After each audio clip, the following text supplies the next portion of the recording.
through me in this business today, you've done nothing. Until you go through me, you cannot lay claim to being anything in this business other than a step below me.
Welcome back to Live With, brought to you by Quest Nutrition. Visit questnutrition.com.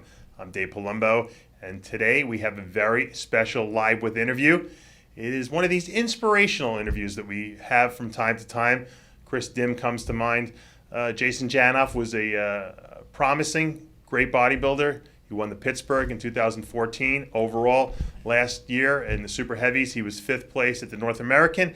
And we just found out recently that he was diagnosed with Hodgkins Lymphoma.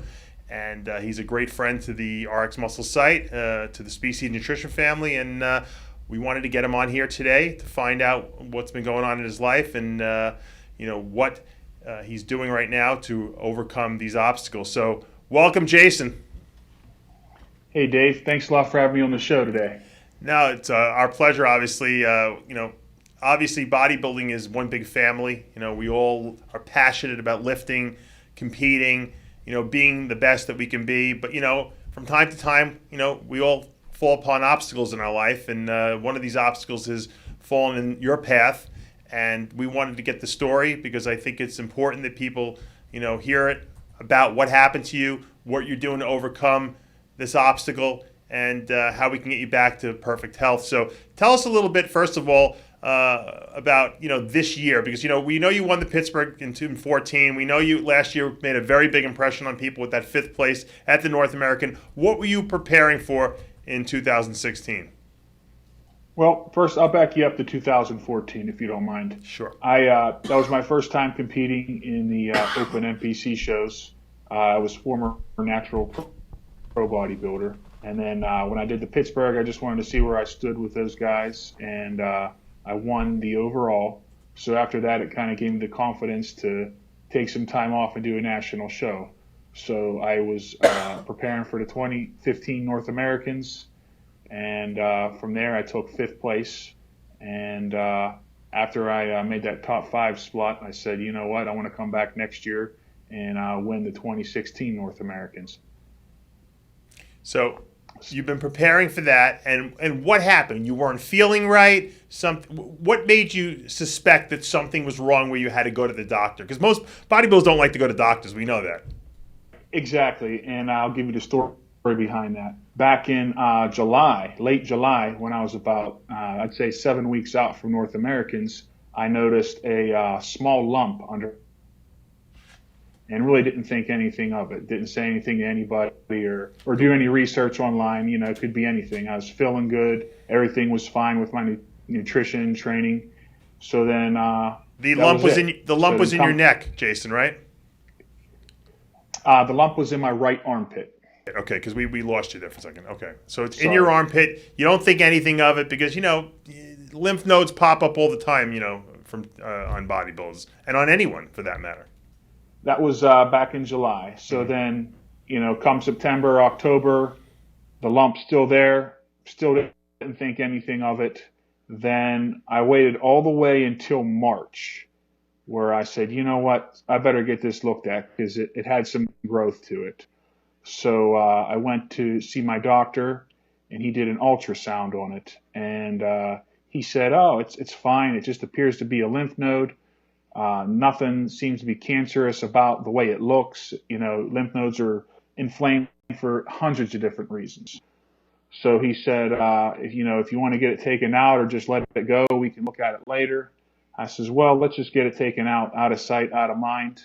So from there, he set me up with a surgeon. And once I saw the surgeon, he decided to do a needle biopsy on it. And after the pathology came back, it was Hodgkin's lymphoma.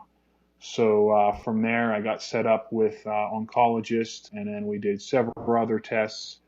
And believe it or not, the cancer had spread. It was in, obviously, my armpit, the neck, along the diaphragm, and in the chest. Usually with Hodgkin's lymphoma, it usually starts in the neck, but obviously, most people don't. You're probably in such good health, in general, that you probably didn't feel any of the fatiguing effects. Had you noticed anything that didn't feel quite right, that you might have ignored? Yeah, I was going to say that.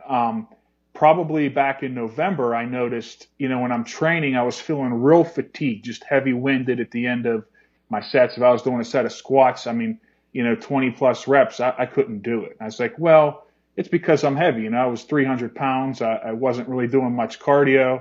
I'm thinking, that's all it is. I'm just heavy. And then didn't think anything of that. But that's one of the symptoms of it. I was real tired in the evenings. My breathing wasn't very good. It was hard to sleep on my back at night. I do have a CPAP machine, so I figured that's just my sleep apnea. But it was the symptoms of the Hodgkin's. Jason, when you were told by the doctor, I don't know if he did it over the phone or if he did it in person, that that you had Hodgkin's lymphoma, what was your initial reaction? Was it disbelief? What went through your mind? What were you thinking? It was shocking. The first thing I thought of was my wife, and we have a newborn baby on the way, and I just had no idea what we were going to do. And it was hard to accept. I was in denial at first until it finally hit me. Do thoughts of death go through your head? I have to imagine it's a very scary diagnosis. Anytime you hear the C word, it's like, oh my God, you feel like, you think you're going to die. How do you remove those negative thoughts and move forward in a positive way? Well, the best way is, I believe in God, and, it's my faith in Jesus that's going to get me through this. And I know that in life, a lot of things happen we don't know the reasons for, but in the end, God's going to help me pull through, and it's my faith in Him that's, keeping my head right. Now, luckily, obviously, Hodgkin's lymphoma is probably one of the most curable forms of cancer out there. And yes. So that's obviously a good thing. Probably, I'm sure the doctor told you your health being what it is and how muscular you are, that's obviously going to make it much easier to handle the therapies that are going to be involved. Now, explain to our viewers out there exactly what they're going to do for you and what kind of therapies they're going to put you through to help, overcome this disease. Okay, first, what they did was they did a PET scan just to see where the cancer was at. Like I already mentioned, it was in different areas.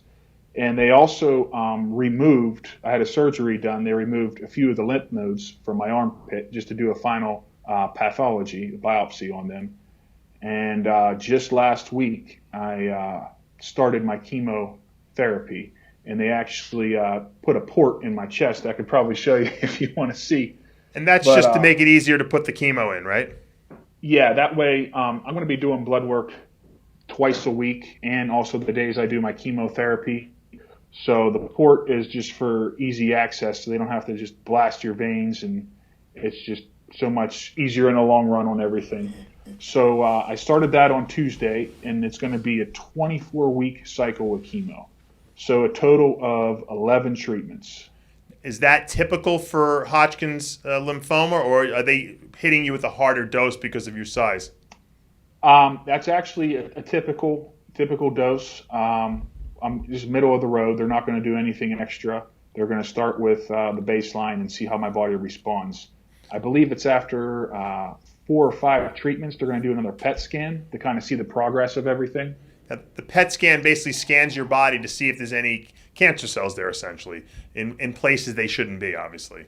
Now, Let me ask you this question. What have the doctors told you to prepare yourself for in terms of side effects? Because we all know, we hear chemotherapy, we hear about hair loss, we hear about nausea, vomiting. Is this stuff that you're going to have to, endure? Yes. Basically, they went over all the side effects, like you mentioned, hair loss being one, lots of fatigue, feeling tired, possible nausea.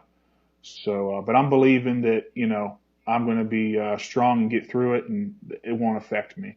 Figure us bodybuilders, we diet for shows for 16 weeks. That's a lot of suffering right there. You feel tired, lethargic, you're hungry all the time.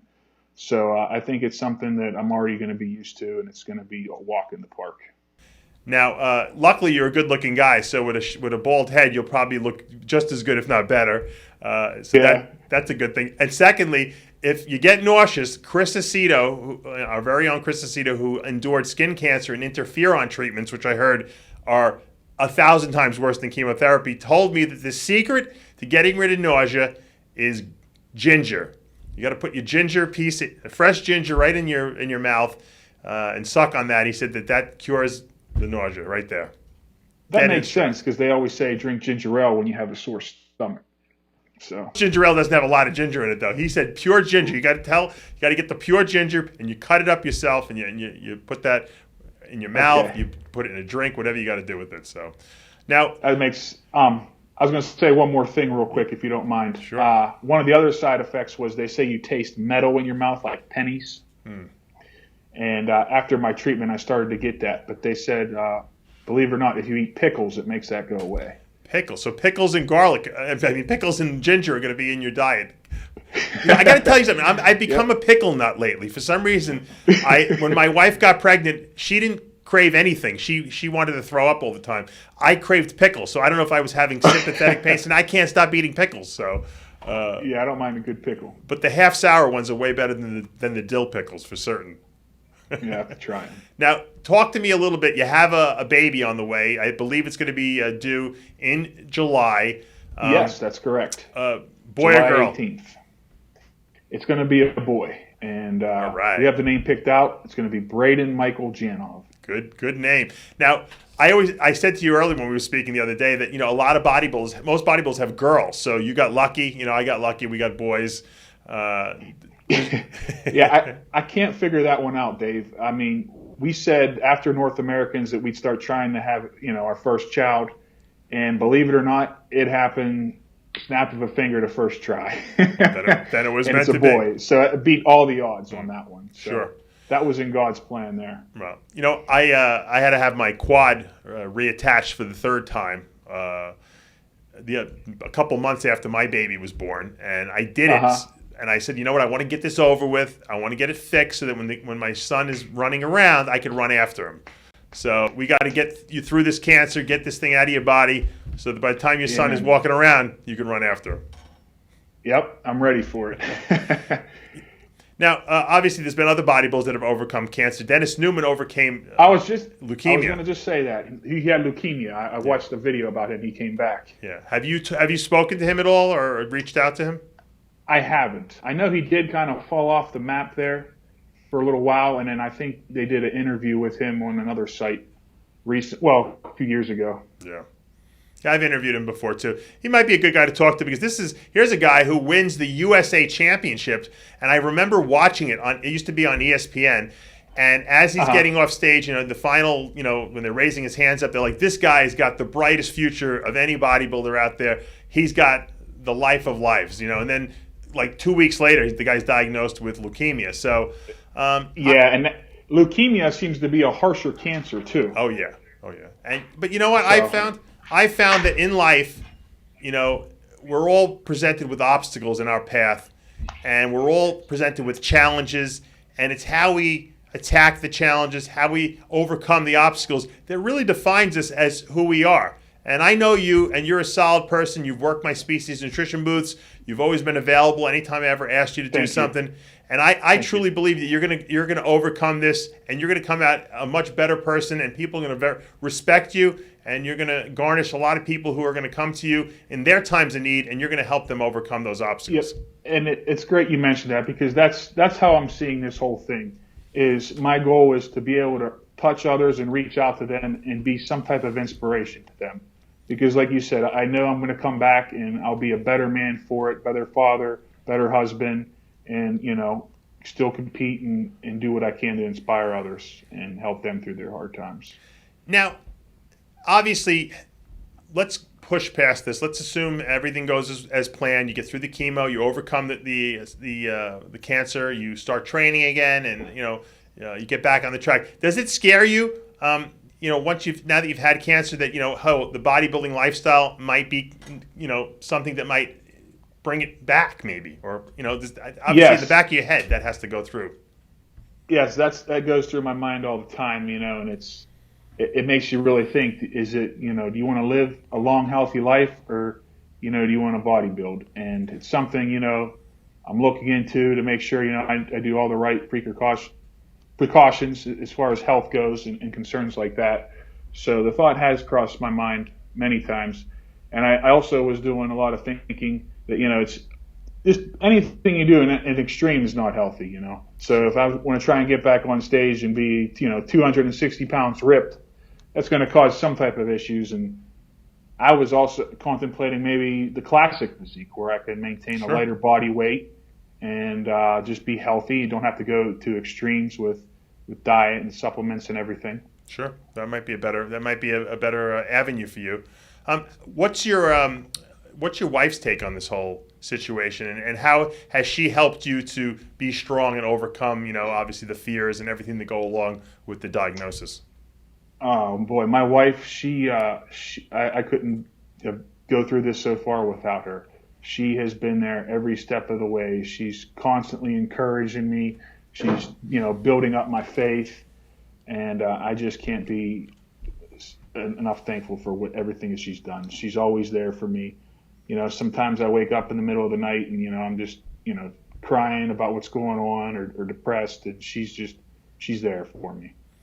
And when you do wake up like that, and I'm sure you go through this, and start thinking in a negative fashion, because you know what, you could be the most positive person in the world, but there's always going to be that negativity that creeps in every once in a while and gets you while you're a little vulnerable. How do you push it out, and how do you stay positive? What do you do? Where do you go with your mind? What do you think about to get back into that state where you want to stay positive, so that you can help yourself overcome this?